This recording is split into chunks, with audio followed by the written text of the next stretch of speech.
secrets of the past are all around us, hidden in our streets, buried under our feet.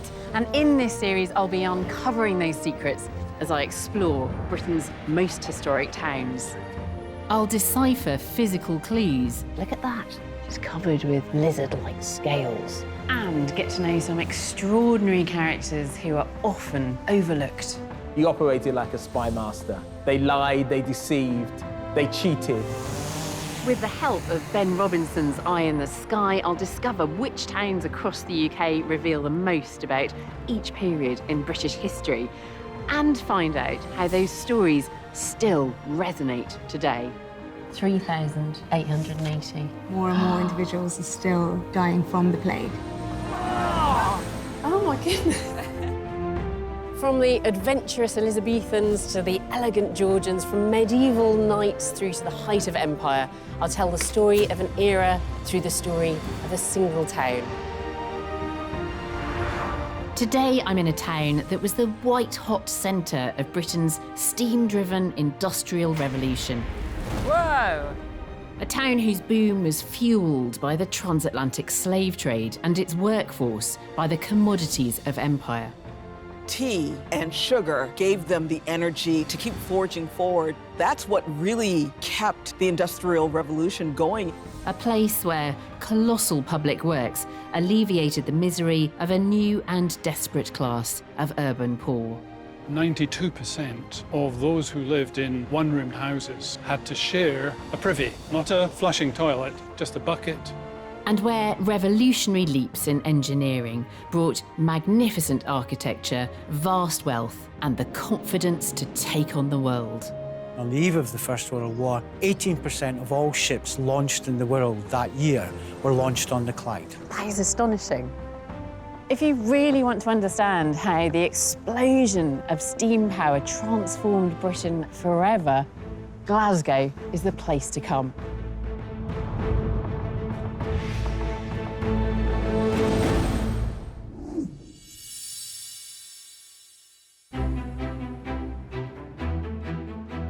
Glasgow has always struck me as European, a place with a vision that goes far beyond the British Isles.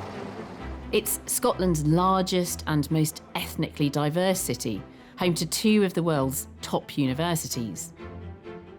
There's lavish architecture here, alongside dense urban sprawl.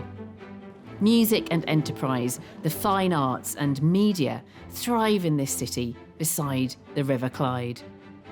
But you don't have to look far for clues of a time when Glasgow was one of the most powerful industrial centres on Earth. It was a manufacturing heyday that lasted long into the 20th century. I'm concentrating on a period of revolutionary innovation and vast expansion that began around 1850 and lasted until the 1930s. This was Glasgow's age of steam, when it became world famous for its ships and trains, earning the titles the Second City and the Workshop of the British Empire. The first steam-powered industrial revolution lasts from around 1760 through to 1840, with a subsequent wave of development with steel production, chemical production and shipbuilding transforming many of Britain's cities. There's a shift from a largely agricultural economy to an industrial one based in cities with a huge growth of urban population. Nowhere was the pace of change felt more keenly than in this city. But of course, it's not the start of Glasgow's story. Evidence shows the present site of Glasgow on a natural, shallow crossing point on the River Clyde has been settled since prehistoric times. The Romans made camp here, and the deep physical roots of the city we know today can be traced back to the 6th century. Over the centuries, Glasgow grew in size and importance, and by the mid-1700s, business was booming. The economy was dominated by products pouring in from Britain's expanding empire: tea, tobacco, sugar. And this means that Glasgow's success is inextricably linked to the slave trade, because that provided the workforce, enslaved Africans on plantations in the Caribbean and the Americas. Glasgow, like many other British cities of empire, like London and Liverpool and Bristol, is now facing up to this difficult period in its past, this shameful period. When it came to exploiting the spoils of empire, Glasgow found itself at a distinct disadvantage. To find out why, aerial archaeologist Ben Robinson is taking his drone 20 miles from Glasgow to the point where the River Clyde begins to open out into the sea.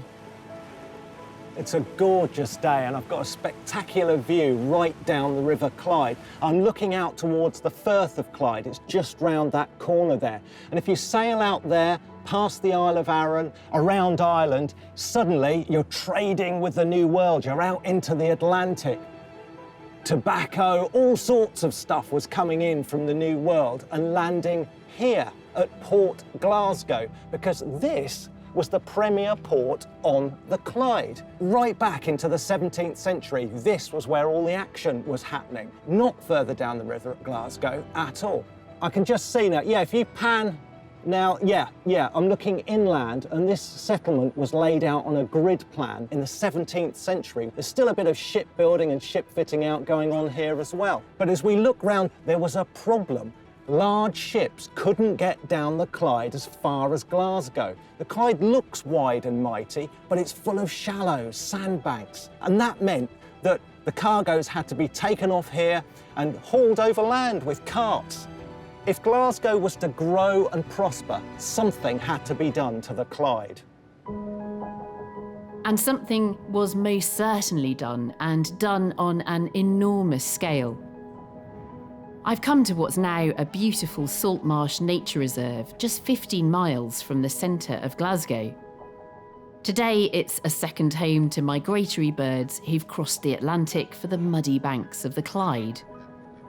Locally, it retains an unusual name that links it right back to the heroic foundation of Glasgow's rise to wealth and worldwide recognition. It's called New Shot Island Graveyard. I've come here to meet coastal archaeologist Ellie Graham. There are lots of remains of boats around here. We've just walked over a couple of old carcasses of boats back there. What are we actually looking at? It's where there's the last known survivors of the dredging fleet that in the 19th and 20th centuries worked to deepen the Clyde. So the Clyde really needed to be dredged to get ships into Glasgow, but who was funding that? There was a huge amount of impetus from the wealthy merchants who were trading with the colonies in the 18th century, who were bringing in tobacco and sugar, so slavery products essentially, but money was the driver to improve the navigability of the river so they could get their ships up here, really allow trade to flow. How shallow was it? It was incredibly shallow in its natural state. The engineer James Watt actually did a survey before any deepening work was carried out, and his work recorded depths of as little as 15 to 18 inches at low water. So James Watt did this survey, but presumably also his invention of steam engines, and that would have helped things along. I mean, his invention of the condensation cylinder obviously massively improved steam engines. Is this a steamboat? I mean, it's got a stack there. This is not one of the steam dredgers. This is the remains of a diving bell barge. So essentially, a diving bell is just an open-bottomed box, and it's had a pumped air supply, and essentially just through displacement, it created a bubble of air and a workable environment underwater. So we're standing here in the chamber that the diving bell would have sat in and then descended down to the riverbed? Absolutely. So there would have been two workers in here initially with picks and shovels to hack away at the hard, rocky areas of the riverbed, and it was all operated from this support vessel. It was constructed in 1852, and as far as we know, it's a completely unique survivor, the oldest dive support vessel that we know of anywhere. And part of that story is this work that was done by hand. I mean, it sounds like a brutal job to have done, to have gone down in these diving bells, to hack away at the riverbed. So we do have records of some really quite nasty accidents. We talk almost in heroic terms of Victorian ingenuity and moulding nature to human will and that kind of underpinning then the success of Glasgow as a city. I think the heroism is here, isn't it? Absolutely. This is where the sacrifice was made. So people saw the Clyde, despite its natural condition, they saw it as an opportunity to really connect Glasgow to the world. And they transformed it as people working here who allowed Glasgow to develop into the centre and the major city that it became. That heroic labour went on through the 1800s. Between 1844 and 1894, over 45 million tonnes of rock and sediment were removed from the bed of the Clyde. The Clyde was now deep enough for large ships to make their way right into the heart of Glasgow, paving the way for the industry that would change the city forever. I've come to Glasgow, the centre of Britain's steam-powered industrial revolution and the ship and train-building capital of the British Empire. A place that exploded with scientific and industrial innovation in the late 18th and 19th centuries.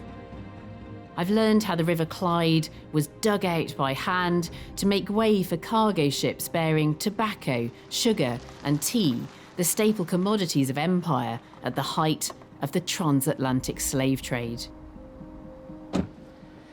The next industry to spring up along the banks of the Clyde would shape Glasgow for generations to come. But this time, it wasn't about the cargo that was being transported, it was about the ships themselves. I've come to the vast engine shop of a Clydeside shipyard built in 1870. It's now home to the Scottish Maritime Museum. And it's where I'm meeting Professor Richard Finlay aboard a Clyde-built steam puffer called the Spartan.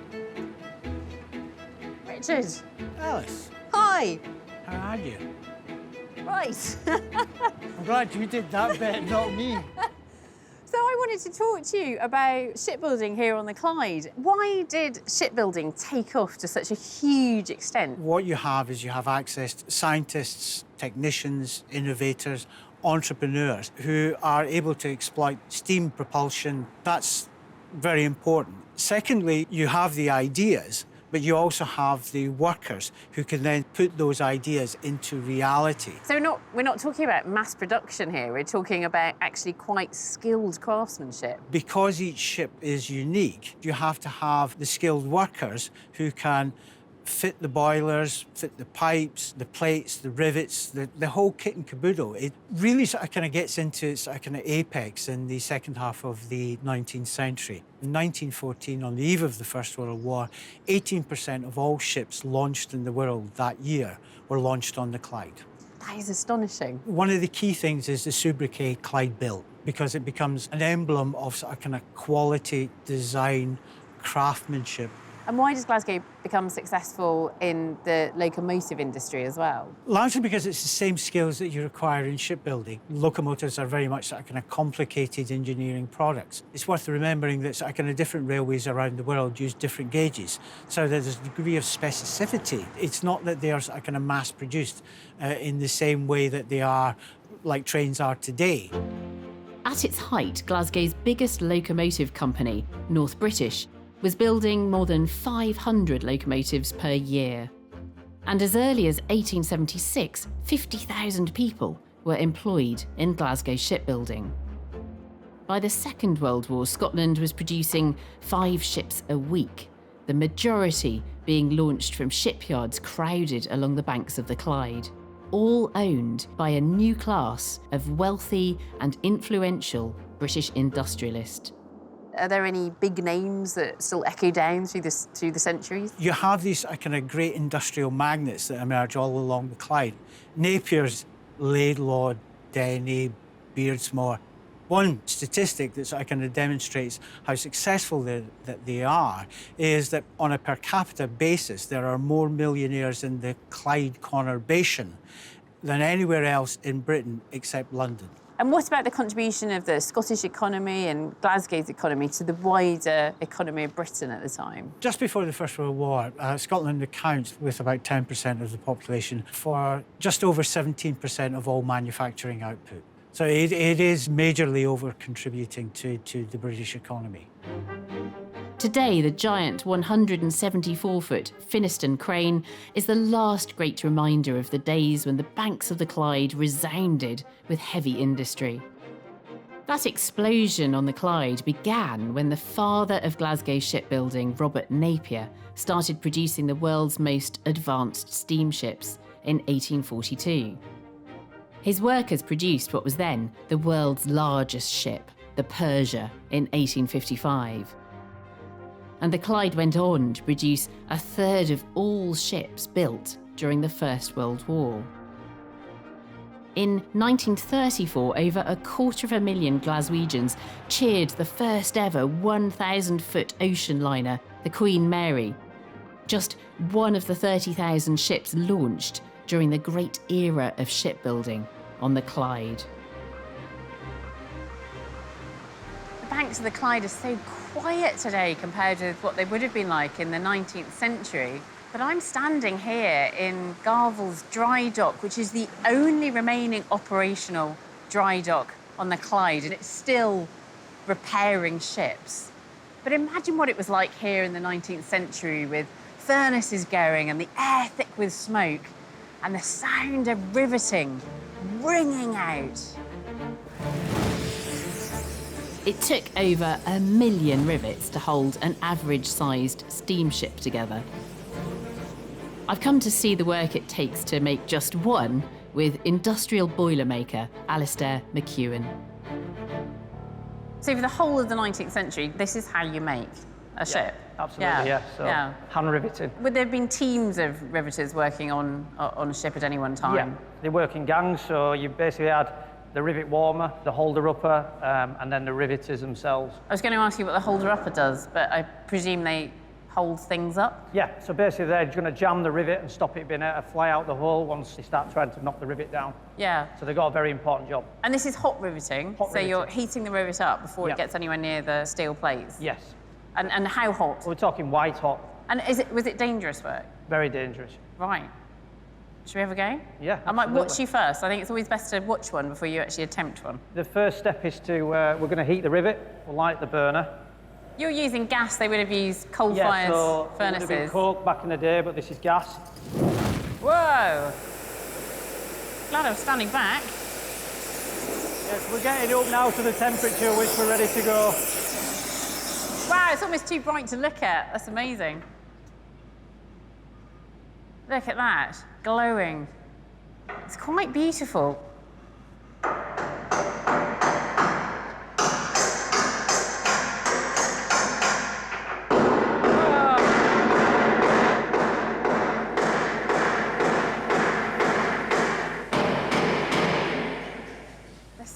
Of that must have been absolutely deafening in these 19th century shipyards. Very, and that's what most people would have suffered with.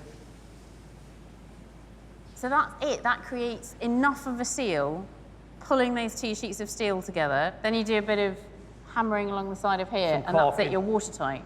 Yeah. Amazing. Can I have a go? Of course you can I do the hammering? Yep. Okay. Get you up there.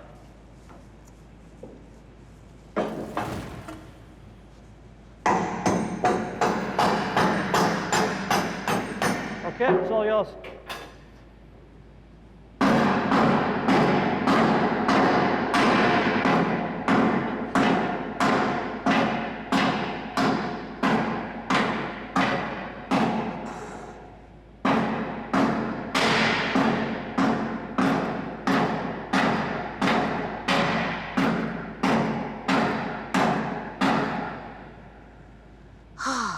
How's the arms? Good, but I don't think I gave it enough welly, did I? Maybe a little bit more practice. Yeah. It's not as flat as Mick's. God, imagine doing that all day. I'm very early on in my apprenticeship. I might be doing the holding upping for a bit longer. Effort. For a first time, it's a great effort. Thank you. By the late 1800s, shipyards on the Clyde employed around 100,000 workers. And like Birmingham, London, and many other British cities of the period, Glasgow was undergoing turbulent social change. Around the world, wherever we see rapid industrialisation happening in less developed countries, we see this phenomenon of cities hugely expanding and sucking in that population from the countryside. And it's easy to forget that that's exactly what was happening right here in Glasgow in the 19th century. Stunning evidence of the living conditions of Glasgow's workers was captured by photographer Thomas Annan when he produced the earliest records of life in an urban slum.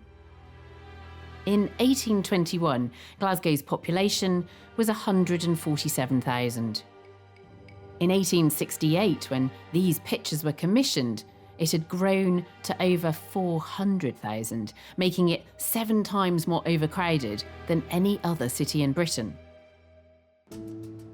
Today, around 73% of the homes in Glasgow are flats, and the buildings that give the city its unique character are tenements.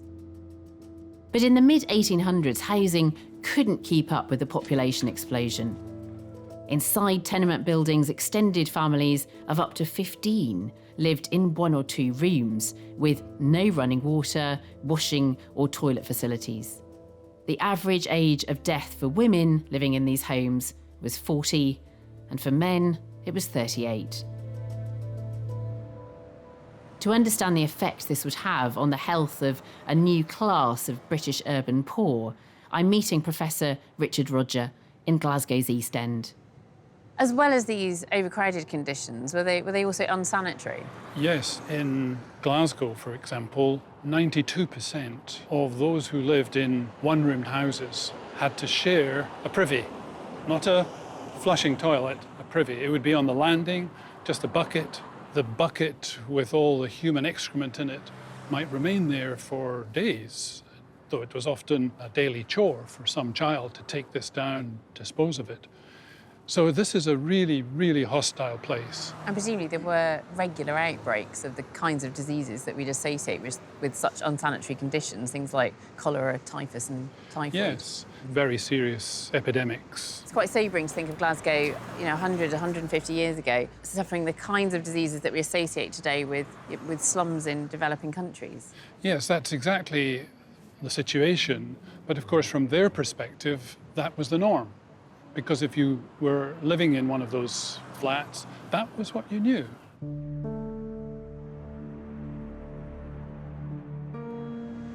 It's hard to imagine the strain that Glasgow is under, bursting at the seams with this increase in population, deeply mired in unsanitary conditions. Change was long overdue, and top of the list was a dependable supply of clean drinking water. Ben Robinson has taken his drone some 40 miles out of the city to look at the mammoth task that would provide the solution.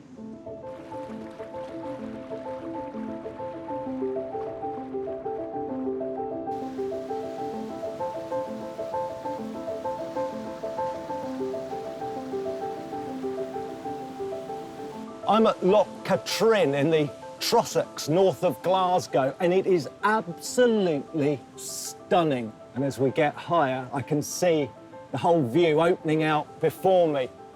What I love is something of such immense natural beauty is also so useful to Glasgow. Now, Scotland doesn't lack a little bit of fresh water. It's renowned for having quite a lot of it, but it's not always in the right place. And nature often needs a bit of a helping hand.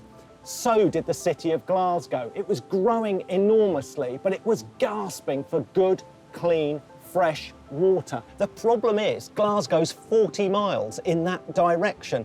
But Victorian engineers weren't daunted. I've got some wonderful pictures here, contemporary views of the huge efforts that they made. I mean, look at this, massive, gargantuan pipelines. There, tunnelling through solid rock, all with hand tools.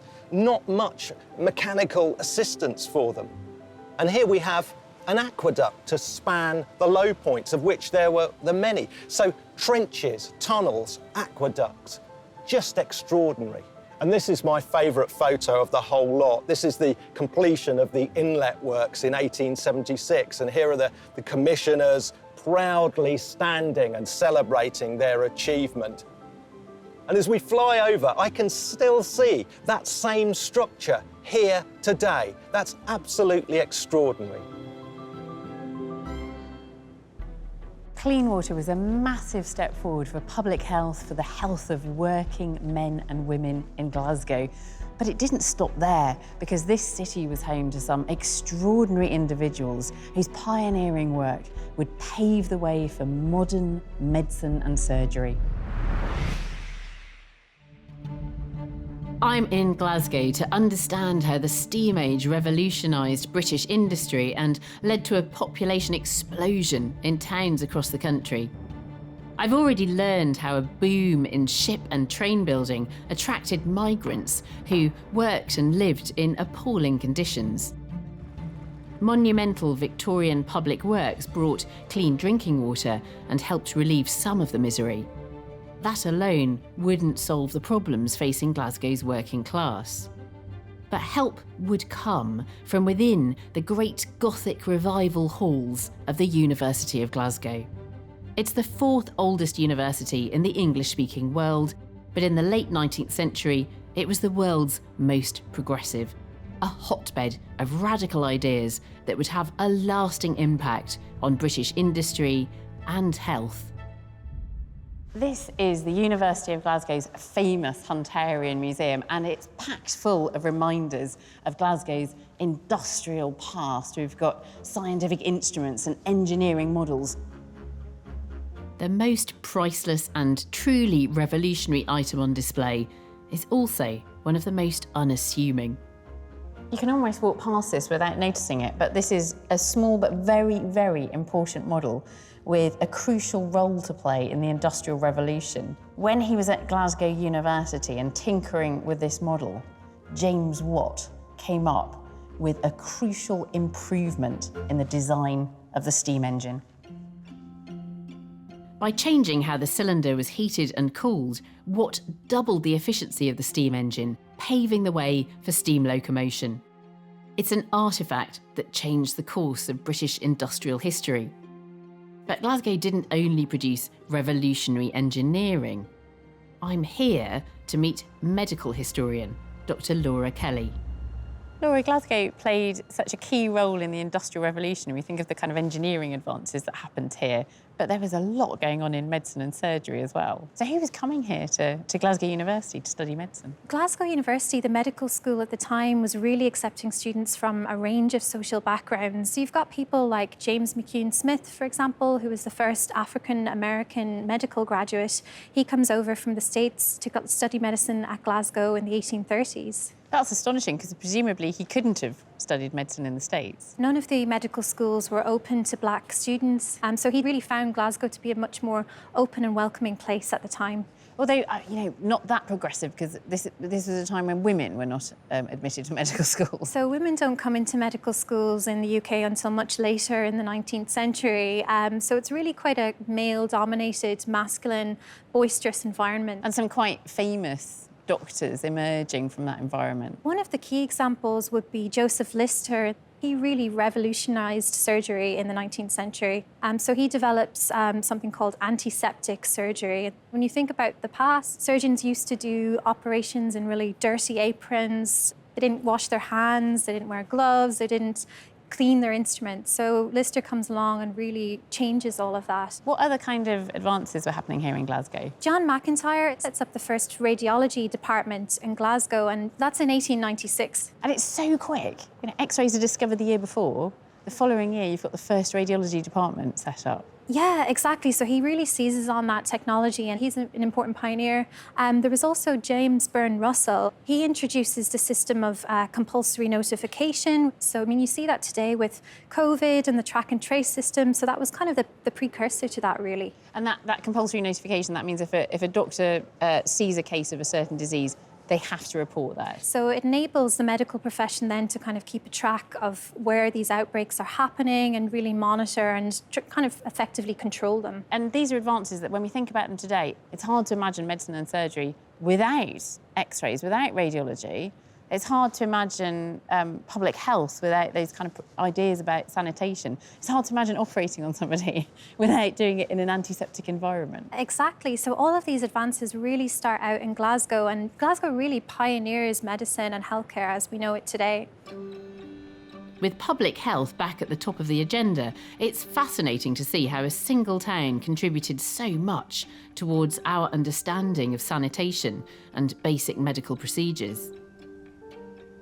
Of course, the public health crisis in Glasgow in the 19th century was largely down to overcrowding, itself the result of mass migration into the city.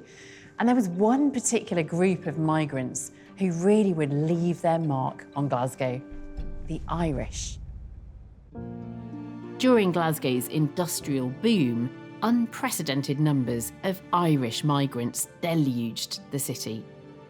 And their experience established a pattern of mistrust that persists in Britain to the present day. I'm meeting historian Dr. Martin Mitchell outside a stadium that dominates Glasgow's East End to learn more.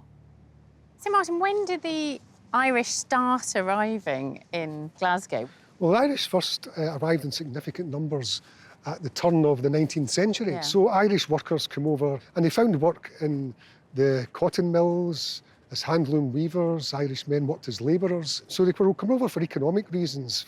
But there was another type of immigration that occurred in the 1840s, and that was the immigration of the famine Irish. Yeah, that potato famine was absolutely devastating, wasn't it? It was, and in terms of Glasgow, it's been estimated that in 1847 alone, 50,000 Irish people arrived in the city, and Irish tended to locate in the poorest parts of the city. And how were they received within Glasgow? Because, you know, obviously we're aware that with more recent rapid migration, you can end up with a lot of difficulty between different populations and cities. The middle class saw the Irish, and in particular the Catholic Irish, as the cause of most of the social problems affecting Glasgow.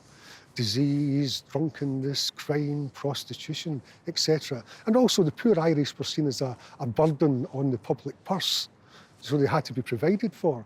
Also, the religious factor was important. For example, in 1840, there were only 2 chapels in Glasgow for the Catholic community, and by 1900 there were 24. There were attempts actually to try and convert the Catholic Irish. So the churches would actually send missionaries into poor districts of Glasgow, but it never made much of a difference anyway. Where does this link in to Celtic, though? Because you asked me to meet you here for a reason, presumably, Martin. Yes. Well, that's to do with the foundation of Celtic Football Club.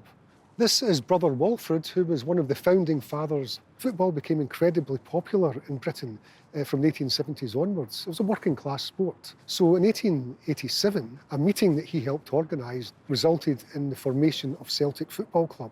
And the purpose of the club was to raise funds for the poor and needy Catholic school children of the East End of the city. And Celtic quickly became one of Scotland's most successful football clubs. And in 1967, Celtic, a club founded by Irish immigrants, for Irish immigrants in Glasgow, became the first British football team to win the European Cup. And I love the fact that somebody's climbed up to Brother Wilfrid here and tied a tartan scarf around his neck, and that kind of says, well, yeah, you're an Irishman, but you're Scottish. Again, very opposite, linking Scotland and Ireland, as he wanted.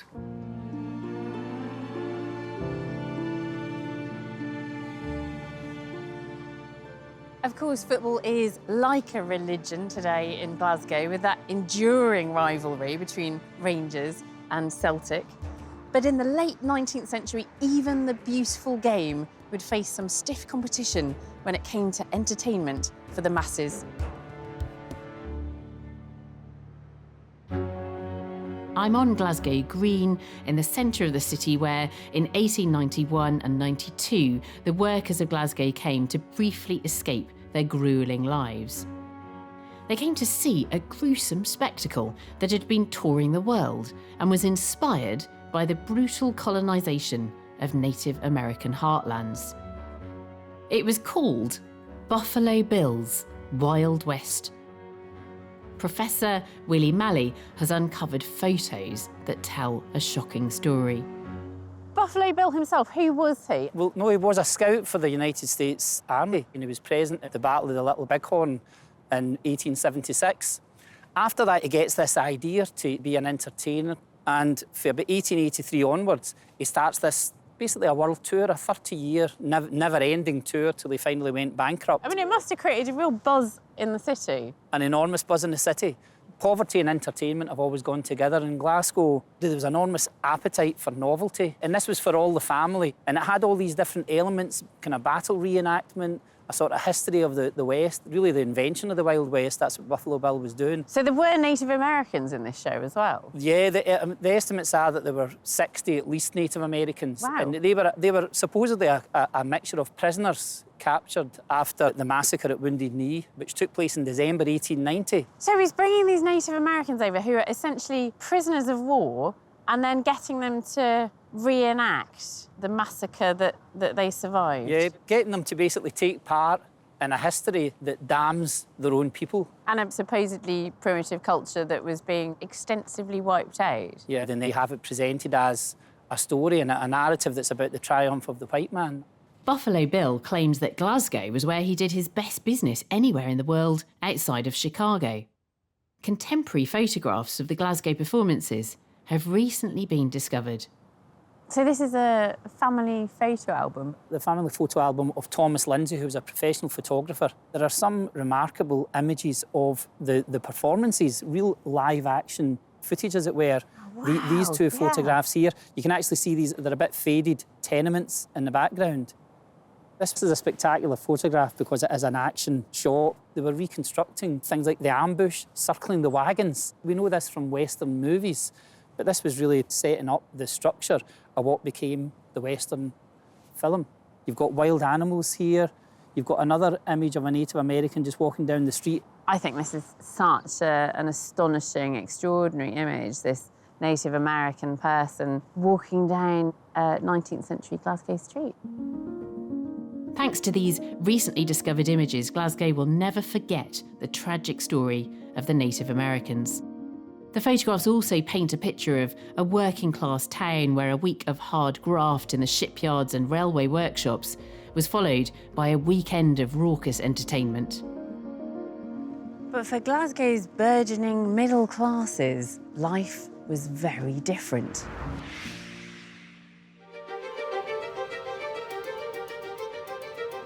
I'm in Glasgow, the boomtown of the British Steam Age. I've learned about the harsh living conditions endured by the industrial workforce, but a small minority were to have a very different experience, one of fabulous wealth and ostentatious living. By 1870, Glasgow had become one of the richest cities in Europe, so it splashed out on this place, the City Chambers. It's the most grandiose council office ever constructed. Absolutely no expense was spared. The glass in the windows is Venetian, and there's more Italian marble here than there is in the Vatican. Just a fraction of it forms the largest marble staircase in Western Europe. The Royal Albert Hall in London was built around the same time. It cost £200,000. Glasgow City Chambers cost £552,028. You can't imagine a modern council spending this much money on a building. I mean, it's so opulent. It is dripping with wealth. And it reflects the fortunes that were made by the lucky few who were in a position to benefit from Glasgow's extraordinary economic growth in the 19th century. Ben Robinson is taking his drone up over the West End to see how the wealthy elite were also investing in their own private homes.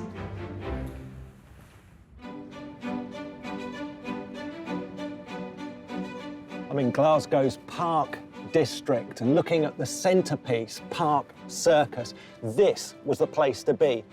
It's in a new development in the middle of the 19th century. They've physically got away from the rest of the city here. It's on a very elevated position and all arranged around this oval garden. There are curving terraces, great wide streets. We've got a bit closer in here and I can start to see some of the detail. Lovely sweeping terraces of houses, all very regular, very Italianate design, the height of fashion.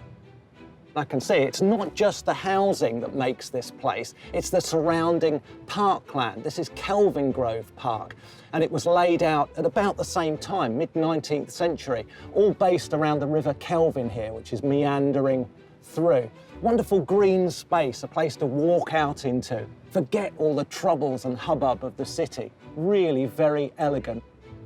If you had money, you had a good life. Glasgow's middle classes may have been extremely comfortable at home, but there were also now institutions popping up in the city where they could socialise in comfortable, elegant surroundings. This is where an enterprising businesswoman named Kate Cranston comes into the story. In 1903, she created this, the Willow Tea Rooms, the last and greatest of her 4 quietly revolutionary Glasgow cafes. It's recently been restored to the way it would have looked the day that architect and designer Charles Rennie Mackintosh completed his radical Art Nouveau overhaul of the interior. And it had a customer policy that was radical too. Men and women were segregated, and it wasn't just aimed at the middle class. The working class were allowed in, although only to the bottom floor, while middle-class businessmen could play billiards and do deals at the top. Which is where I'm heading, to meet culinary historian Peggy Brunache. I've just walked up through the different levels of the tea rooms, and they're beautifully decorated. Would they have been that beautiful back in Kate Cranston's day? Kate Cranston was a patron of the arts, and somehow she came up with the clever idea of having a space where people could dine and socialize, but it also be aesthetically pleasing. That could bring in more clientele, that could bring in more women into that space, and therefore higher profits. And it creates such a brand as well for her. Oh, absolutely. Within, I'd say, 10, 15 years, with Mackintosh's unique Art Nouveau style became known not just throughout Glasgow, but probably all of Britain. I did notice, coming up the stairs and looking at the room for the women, that there was a very definite colour scheme there, which was green, white and purple. I presume that is a political statement. Those were the colours that represented the suffragette movement. It kind of suggests that women are coming here perhaps not just to gossip, but to, have some political discussions as well. Exactly. This undermines the idea that these are women who have very little to do, but lots of money to spend. Kate Cranston was a woman ahead of her time, a patron of the arts and an activist for women's and workers' rights. The Willow Tea Rooms embodied all her ideals, and crucially for Cranston, it was strictly teetotal. She sets up this business with people coming here to drink tea as part of the temperance movement in Glasgow. Where does that come from? In Britain, the temperance movement really took off around the late 1820s, but its roots lie with the Quakers in the late 1700s, when the Quakers chose to not consume products that were using slave labor. But by the time we get to the 1820s, it expands to not consuming alcohol. It's fascinating that it, to begin with, is part of an anti-slavery movement, because, of course, a lot of what Glasgow is making its money out of at the time was completely dependent on slave labour. Absolutely. The tobacco, the sugar, all of these that end up being consumed at the same time here in a tea room, that was what kept workers going. They weren't allowed to be drinking alcohol, although I'm sure some did, but tea and sugar gave them the energy and the caffeine to keep going, to keep forging forward. And so that's what really kept the Industrial Revolution going in the way that it did. The Willow Tea Rooms serves as a reminder of the extraordinary journey Glasgow had undertaken during the 19th century as it became the sophisticated second city of empire.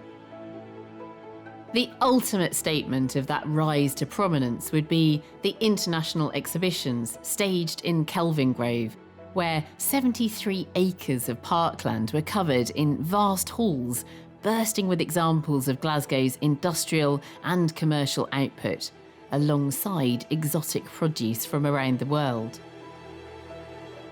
6 million people attended the first exhibition in 1888, which was almost twice the population of Scotland. Profits from that helped build the Kelvin Grove Museum. It was opened to inaugurate the second exhibition in 1901. And for me, this building is Glasgow's finest moment. Reflecting the city's unstinting pursuit of excellence, it unsurprisingly went way over budget. It's Glasgow's greatest people's palace, a place where workers could briefly enjoy the physical trappings of the lifestyle of their employers. It's ostentatious, it's generous, and it's world-class. But then, in Glasgow during the Steam Age, everything was world-class. Glasgow's success as a centre for manufacturing and shipbuilding in particular would continue right into the 20th century, but the foundations for those industries were laid in the glory years of the 19th century. When hard-working men and women, drawn from across Scotland and overseas, toiled to create the ships and trains that changed the world. When terrible hardship brought about extraordinary breakthroughs in public health. A time when the institutions that remain to this day were established. Glasgow is a city built on coal, iron and steel, and transformed in the age of steam.